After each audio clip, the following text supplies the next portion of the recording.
Okay. So, here's what I learned in property this week. What we're going to be going through is concepts of property, misconcepts of property, categories of property, why a property, why not have private property, some interesting points about judges of property, and finally, the Victoria Park case.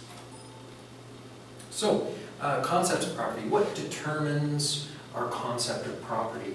The first thing is history. So, the definition of property, what we conceive of as property, is defined by our point in history. And of course, those concepts change drastically over time. Historically, and perhaps still today, it was often defined by the dominant class, and so it was used as a tool to serve the interests of the dominant class. And concepts of property are also defined by debate. So as concepts of property change over time, the meaning is debated, those definitions change, and controversy arises. So property as we see it now, it can be seen with two defining points. The first, it is a relationship between individuals. So it's about the subjects, the people who have property and the people who are around the property or interacting with their property. It's how we treat others and how others treat us in relation to an object. So the first point is that property is about subjects, the owners and the non-owners, and the relationship between those people. And you could look for modern interpretations of the Sales of Good Act if you'd like to learn more about it. Next, it's a bundle of rights and duties which govern the relationship between the owner and the other people. So there's rights. I can exclude others from my property. I can destroy my property. I can alter my property, but I can't infringe on copyright. That's an interesting point. That will come up later. But my property is my right to do certain things with it. But I also have the duty. I need to prevent my property from injuring other people. For example, I can't use my property rights in a car to exclude someone from their freedom of movement by smashing into them, for example. So property is a bundle of rights and duties in relation to the owners and the non-owners. Now there are some misconceptions about property. Number one, that it's a thing, but that misconception is mostly gone now, thanks to our common understanding of intangible property, such as stocks and patents, etc. Another common misconception is that it's exclusive, and this is an interesting paradox, is that historically, before capitalism, there was a great deal of common property. So the idea that property was exclusive wasn't part of the definition of property. Lots of people shared property, shared land, and it was due to the rise of capitalism and corporations that exclusive rights to land became a more normal part of society, because with the greater exclusivity of rights came an ease of transaction. So greater exclusivity meant more transaction, meant greater freedom within the market, and I suppose a more robust economy. So capitalism sort of increased the idea of exclusivity, but at the same time, corporations could be owned by multiple people, giving rise to the popularity of intangible property rights such as stocks and bonds. So though the idea of exclusivity of land and property increased, we also came to understand that property is not exclusive. There are many intangible things that are shared between people that people still hold as property. And we can look at the spectrum of exclusivity in public property as another example. So for example, if you have a public park, you're free to be there whenever you want. You have that right. If we have a national park, though, maybe you have to pay a little in order to get into it. So there's a bit of a limit on your rights there. And then if we go to take it a step further and say a public building such as a hospital or parliament, perhaps there's only certain hours that you're allowed in there, perhaps there's only certain dress code, or maybe you're not allowed in at all. So we can see how we can have property rights, but that they are not exclusive. And Felix Cohen, a legal realist, commenting on exclusivity, particularly a definition that Blackstone either created or commented on, I'm not too sure, but he said that having exclusive property rights would exclude others from their rights and would be the downfall of civilization or something drastic like that. So categories of property, there are real and personal property. Real property is basically land, and personal property is everything else that you can hold rights in. So real property is divided into corporeal and incorporeal. Corporeal is land, so a corporeal real property is owning land. And incorporeal real property would be rights in land that are not necessarily the land itself and not a lease. So, for example, an easement would be a incorporeal real property right. Now, personal property is divided into choses in possession and choses in action. And these are divided along the same lines of corporeal and incorporeal. Choses in possession are tangible, i.e. land, for talking about real property, and choses in action are intangible, i.e. incorporeal, for talking real property rights. So, an example of things you can own: laptops, cell phones, books, etc. Choses in action, talking about bonds, stocks, other intangible personal property. And there's a fourth category called chattel real, which is right in land that is less than freehold, such as a lease. So, and that falls somewhere between the two categories of real and personal property. So why have property? Or private property. There's a number of justifications for it. First is the moral or natural right to own things. So, I'm going to look that up for a sec. So, we have a natural right to not be deprived of our property, and this gives rise to enforceable claims that the state enforces. So again, our natural right to not be deprived of the things that are ours gives rise to the state enforcing claims to our natural right to property. Next, we have the right to produce means of life, and this is another example of a natural right that should be protected, is the right to grow food, for example, provide shelter, and produce the things that we need to live.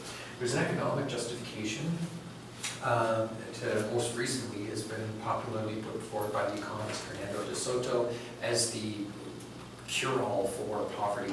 And his justification is that with similar to kind of the industrial or the rise of capitalism corporations in the West, what he's suggesting is that exclusivity of property rights promotes investment in that property, promotes ease of transference of property, and thus an improvement of the overall economy. And included in that theory is the universality of those rights. So anything can be property and anyone can own property. That last point's a little, I'm not sure on that. Also, the tragedy of the commons is part of the economic justification. So it means that if things are held in common, then people are less likely to care about it. They're more prone to self-interest and short-term gain than they are in investing in the property, so that, or investing in the property, so that I guess it increases in value. There is a utilitarian justification. So utilitarian justification sees happiness as kind of the overall goal of society, and security in property as one of the fundamental factors in promoting happiness. Amartya Sen, Nobel laureate, describes property as autonomy, and we see this all the time in lottery commercials. So if you win $5 million, then you've got the freedom to do what you want. So property as autonomy. Now, of course, there's some counter-arguments against this that we'll get to. Ownership of body justification. So if I own my body, I am entitled to the fruits of my labor. So if I work to create a sword, for example, then I'm entitled to rights in that sword.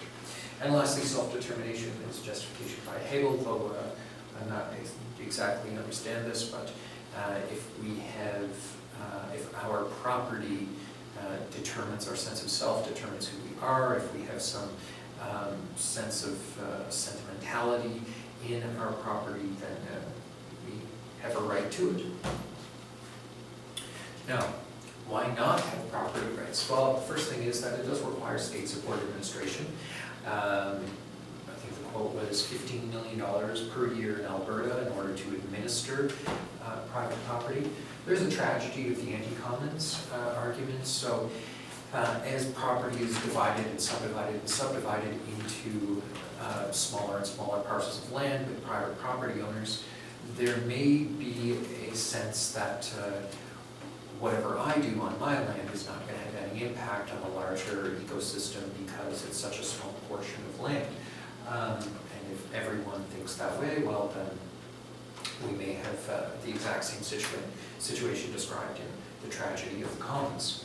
And we're seeing this played out in patent rights and intellectual property rights, where if someone wants to do research, then they have to purchase patents, expensive patents, from a number of different people in order to combine them to create innovative technology. Private property inherently leads to inequality. So no matter how we divide up property initially, there's going to be certain people who gain more property than others. And many things should obviously not be private property. For example, political office. Can I buy and sell political office? Can I buy and sell entrance to law school? And our rivers and highways, if they were private property, what consequences would that have if someone could suddenly just exclude the public from a highway? Now, there are private highways in certain jurisdictions, but it's a good example. Economic theories rely on the assumption that we are all rational wealth maximizers. So the economic justification is, I suppose, good, but it's not bulletproof by some critics.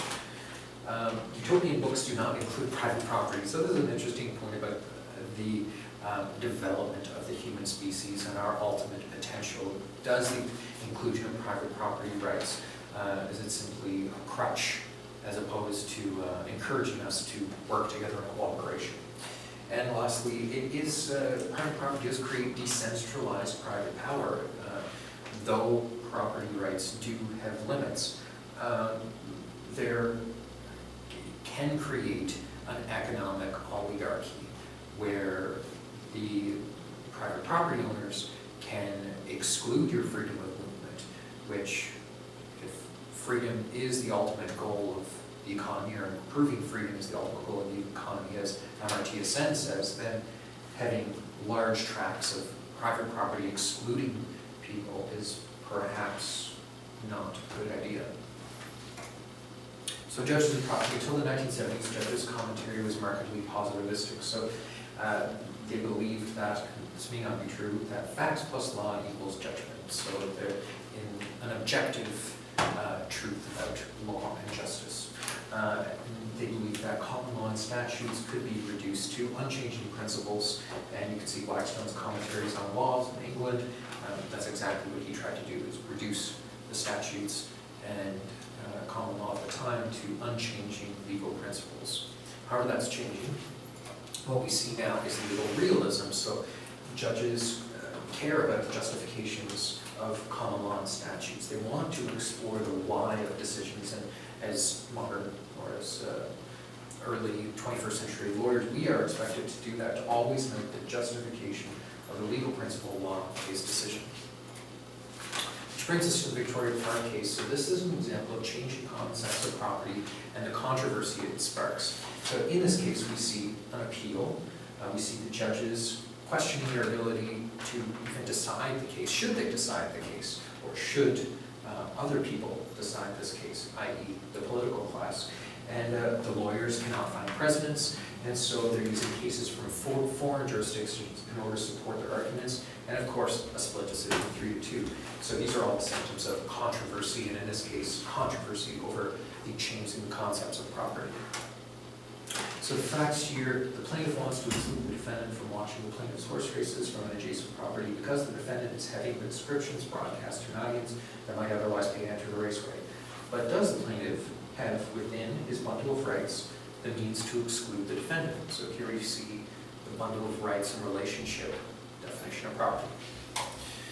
So pretend you're a lawyer. Here's what we're going to do. We're going to look up stare decisis, which is binding cases. So we're going to examine cases, and this is from the case book, examine cases to reveal a rule of law that clearly defines the parties' respective rights. Perhaps we'll find no rule of law directly on point, so a gap in the law, or the common law statutes, a rule of law that does not clearly answer the question, so perhaps there's an ambiguity there, or two or more rules that arguably govern the dispute, which could be considered a conflict, and these might be from different jurisdictions. On a side note, if that does happen in Canada, the Supreme Court of Canada will decide it as a policy decision. So this is knowing your hand. We need to know our hand. We need to determine the rights bundles associated with this social relationship. So the next thing we're going to do is we're going to clarify the issues as we're going through the statutes and the case law. So what we've got here is we've got a nuisance issue, but the object of the injury is the land.